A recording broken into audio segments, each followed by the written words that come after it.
Did I buy the best UK motorway legal commuter ever? Do you want to know what it is?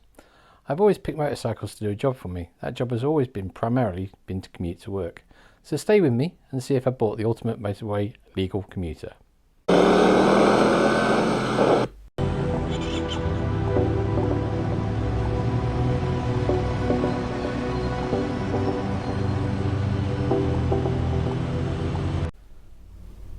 So here was my choice of commuter, a Yamaha xmax 300.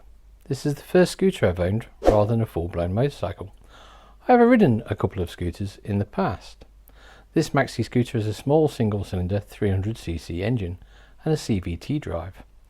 The engine produces a massive 20.6 kilowatts an hour and 29 newton meters of torque, but is still capable of holding motorway speeds comfortably even uphill, and even in windy conditions.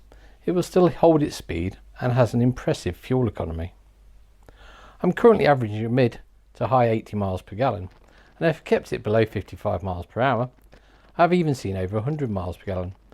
This is one of the great benefits of this maxi scooter, especially with such high fuel prices currently. The engine, even at motorway speeds, seems to just sip at fuel and easily does more than miles per gallon than my 1.5 litre turbo diesel car does.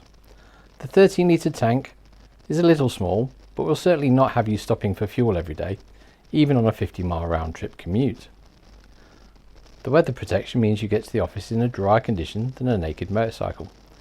And if you add the extra available protection, you can pretty much ride into the office or work without all the heavy-duty waterproofs, which is great, especially if you have nowhere to hang your gear when you arrive at work. You probably know why getting to work drier matters if this is your work situation. The xmax 300 also comes with an impressive 44 litres of storage under the seat, which means you no longer need to have a rucksack or a top box to carry your work gear or your waterproofs. In fact, you can go to the shops and pick up a couple of bags of shopping with little issue.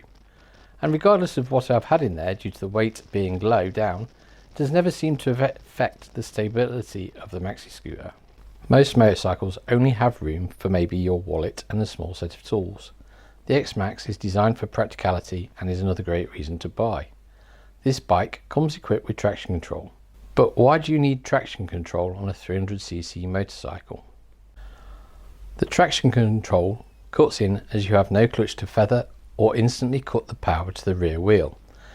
And if the back wheel slips pulling off from the line, it will still allow you to get moving. You cannot just start off by picking a higher gear like on a motorcycle. Does the traction control always cut in, or is it intrusive in any way? No, but if you do find the wheel slips, you might be able to see the light flash for a second and feel almost nothing. The worst I've ever felt was pulling off on a road where it was slippery from where the quarry trucks had been. The road looked at best damp. Stopped at the giveaway line, slightly uphill. Opening the throttle, I felt it cut in, but it allowed me to get away from the junction just fine.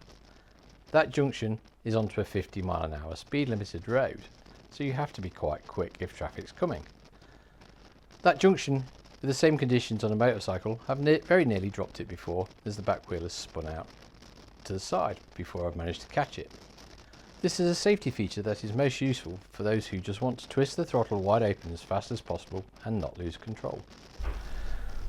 The xmax 300 is far easier to ride in traffic and has no gears or clutch to worry about, be that in traffic or approaching a bend, which in turn allows you to concentrate on other things, such as entry line and speed or other traffic.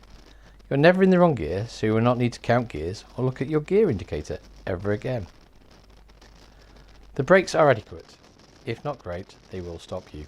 But unlike a motorcycle, the rear brake seems to have much more stopping power than the front brake does.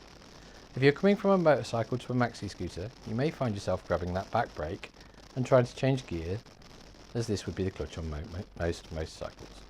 The seat is wide and comfortable for both rider and pillion, much more like an armchair to sit in than that of a race bike seat. You sit with an upright torso and legs up in front of you. It's more like riding in a car than a motorcycle, and you have nothing to grip onto with your knees while cornering or braking. Unlike a motorcycle, so you will have to get used to this. The seat has a lumbar support, and that can be a little close and prevent taller riders from fitting comfortably on the bike. At 5 foot 10 inches, I only find this if I want to stretch a bit after a long ride. The ride is almost vibration free at the handlebars and the seat and the floorboards. You may get the odd vibration feeling at certain speeds, but it's very slight, if at all. It might be noticeable for some people. This means that the rear view mirror are always easy to see what's behind you, and the car type dashboard layout is always clear to read. There are a lot of available modifications you can buy for this scooter, and I would say the paint schemes are at least very bland. So is this the best motorway commuter? Financially it is very cost effective, but it does have drawbacks, and I will tell you all the things I dislike about this bike in the next episode. So don't forget to hit subscribe and turn on the notifications so you don't miss it. If you have no ego to stroke or street cred to maintain and just want something to get to work on, and you're at least 5 foot 9 inches tall, then yes, this may be the best commuter for you if you're having to do dual carriageway or motorcycle miles on your commute. However, if this is your only motorcycle and you want to feel the thrill of blistering acceleration and look uber cool with your biker friends, then this, at least in the UK, probably isn't for you. In other parts of the world, scooters outsell motorcycles.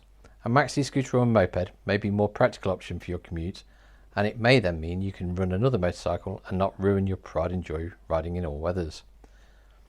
Please like, share and subscribe and help my channel grow and reach more people if you found this helpful. Thank you for watching. Please leave any comments below, ask any questions you like, and I'll get back to you with answers.